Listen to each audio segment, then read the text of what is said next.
ఈరోజు మూసీ నది ప్రక్షాళన మేము చేస్తున్నామంటే మీరు చెయ్యాలంటున్నా వద్దంటున్నా ఒక్క మాటలో చెప్పండి.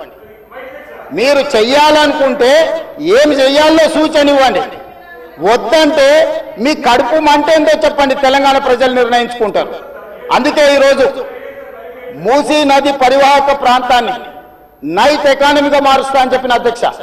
పట్టణం అంతా రాత్రి 9 గంటలకు నిద్రపోతే రాత్రి 9 గంటల నుంచి ఉదయం 6 గంటల వరకు మూసీ నది పరివాహక ప్రాంతంలో నైట్ ఎకానమీని రివైవ్ చేసి అక్కడ హోటల్స్, ఆఫీసులు, అదే విధంగా ఫుడ్ కోర్ట్స్, కల్చరల్ యాక్టివిటీస్ వీటన్నిటిని కూడా ప్రపంచ స్థాయి నగరంగా మార్చడానికి నైట్ ఎకానమీని ఓపెన్ చేయబోతున్నామని చెప్పినాం అధ్యక్ష.